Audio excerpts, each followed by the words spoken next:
La perspective de l'élection présidentielle en Côte d'Ivoire, prévue pour octobre 2025, met déjà en lumière les tensions politiques et les ambitions personnelles qui marquent l'histoire récente de ce pays. Bien qu'encore lointaine, cette échéance cristallise l'attention de tous les acteurs politiques, des militants de base aux chefs de parti, en passant par les observateurs internationaux. L'une des interrogations centrales reste la possible candidature d'Alassane Ouattara à un 4e mandat, une hypothèse qui soulève des débats intenses sur les plans constitutionnels, éthiques et stratégiques. Alassane Ouattara, aujourd'hui âgé de 82 ans, a toujours cherché à se présenter comme un dirigeant réformiste et garant de la stabilité.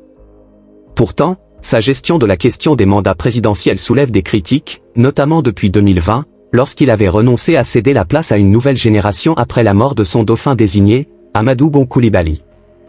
Aujourd'hui, le président sortant est à nouveau confronté à un dilemme complexe, d'un côté, respecter son propre souhait exprimé de se retirer de la vie politique active, et de l'autre, garantir la victoire de son parti, le RHDP, face à une opposition qui se réorganise lentement mais sûrement. Cette posture, où Ouattara se positionne comme « maître des horloges », est à double tranchant. D'un côté, elle lui permet de garder le contrôle sur son camp en évitant une lutte fratricide pour sa succession.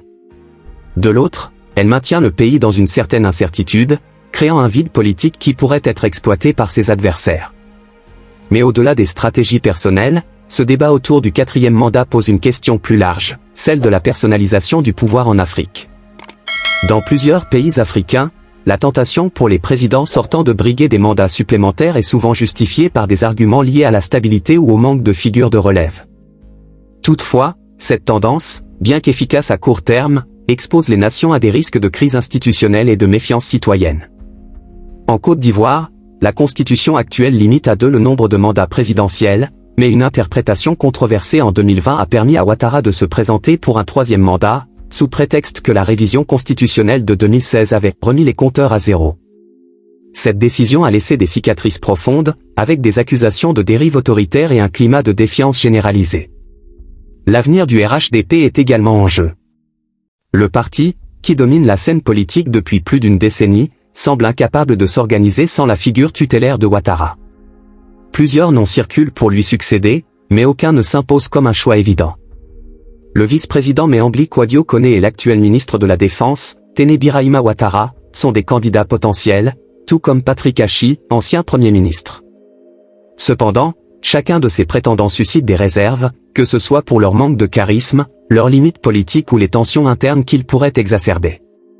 Du côté de l'opposition, les défis sont tout aussi considérables.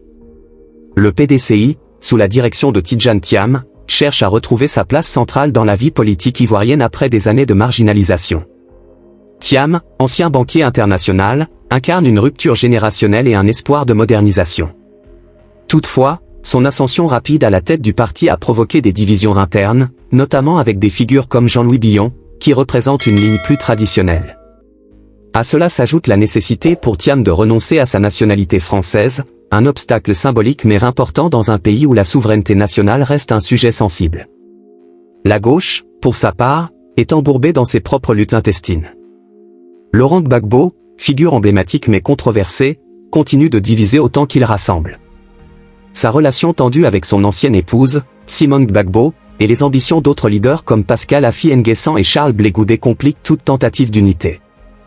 Dans un système politique où le second tour est souvent décisif, l'incapacité de cette mouvance à s'unir autour d'un candidat unique pourrait sceller son destin.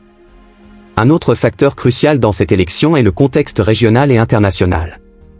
La Côte d'Ivoire, en tant que 2e économie d'Afrique de l'Ouest, joue un rôle clé dans la stabilité de la sous-région. Les tensions au Sahel, les pressions migratoires et les enjeux économiques liés aux relations avec des puissances comme la France, la Chine et la Russie ajoutent une couche de complexité aux décisions politiques locales. Ouattara, qui a souvent mis en avant ses relations internationales pour renforcer sa légitimité, devra également tenir compte de ces dynamiques dans ses choix stratégiques. En somme, la présidentielle de 2025 en Côte d'Ivoire dépasse de loin la simple question de savoir qui sera le prochain président.